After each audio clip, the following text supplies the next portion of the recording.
इमानि व आकृति समाना हृदयानि व समानस्तु वो मनो यथा व सुसिहासति।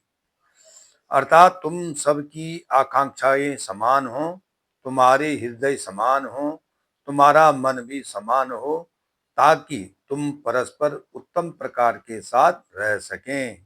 माँ शारदे को नमन। साहित्यिक सचेतना के सभी श्रोता दर्शकों, साहित्यकारों, रचनाकारों और सनातन प्रेमियों को साहित्यिक सचेतना की ओर से राय सिंह भंडारी द्वारा हार्दिक अभिनंदन।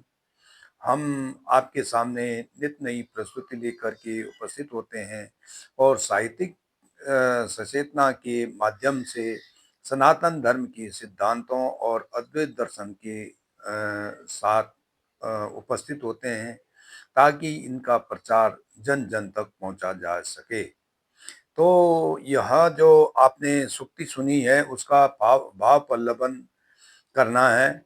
यह स्वस्ति मंत्र पावन ऋग्वेद के 10वें मंडल के 151वें सूक्त के चौथी ऋचा से लिया गया है, जिसमें समस्त जगत के कल्याण के लिए प्रार्थना और कामना की गई है। धर्म मार्ग चतुष्टय क्या है वो धर्म मार्ग चतुष्टय? धर्म मार्ग चतुष्टय की 4 आयाम सर्वता, एकता, समता और शुभता के नाम से सनातन धर्म में वर्णित है, जिनके जिसमें ईश्वर के रूपों के अनुसार सभी मानवों में को उस मार्ग पर अनुसरण करने की शिक्षा मिलती है। ईश्वर सर्वत्र है, वह एक है, वह सभी को समान देखता है और उसके कार्य सदा शुभ, कल्याण अर्थात मंगलकारी होते हैं। तो सूक्ति के अनुसार समता का इनमें से जो ये चारों आयाम है, उनमें से आज समता का भाव प्रलंबन है इस सूक्ति के अनुसार। सूक्ति के अनुसार समता का परिचय। ऋग्वेद की इस सूक्ति में सभी के मनोरथ पूर्ण करने की कामना की गई है। सभी के तन, मन, हृदय और आत्मा समान हो, जिसमें सभी लोग परस्पर सहयोग, मित्रत्व और बंधुत्व से रह सकें। सनातन धर्म सदा सर्वजन हिताय और सर्वजन सुखाय के सिद्धांतों पर चलता है। इसके सनातन धर्म के अनुसार व्यक्ति में सत्य हो, परिवार में प्रेम हो, समाज में न्याय हो और समष्टि में पुण्य हो, तभी जगत का कल्याण हो सकता है। इसीलिए वेद कहते हैं कि सर्वे भवन्तु सुखिनः, सर्वे सन्तु निरामया, सर्वे भद्राणि पश्यन्तु मा कश्चित् दुर्भाग् भवेत्। अर्थात सभी सुखी रहें, सभी निरोग रहें, सभी का जीवन मंगलमय हो और कोई भी किसी को दुख से न सताए। तो कितनी अच्छी बात कही है कि केवल हम ही सुखी न रहें, बल्कि सारा संसार सुखी रहे। हम ही निरोग न रहें, बल्कि सभी लोग निरोग रहें और सभी का जीवन मंगलमय हो। हम आज एक का अगर जीवन मंगलमय होगा, तभी जाके दूसरे का भी होगा। अगर हम अपना जीवन मंगलमय करते हैं, दूसरे का अमंगल करते हैं, तो हम भी अमंगल ही रहेंगे। यही हमारे वेदों का सार है। सभी की आकांक्षाएं समान हो। आज के भौतिकतावादी युग में विश्व में अशांति ही अशांति है। एक व्यक्ति दूसरे व्यक्ति से, एक परिवार दूसरे परिवार से, एक समाज अन्य समाज से और एक देश दूसरे देश से युद्ध कर रहा है। वो हिंसा और मारपीट का बोलबाला है। केवल मूल कारण यही है कि सबकी आकांक्षाएं अधिक एक दूसरे से भिन्न हैं, समान नहीं है।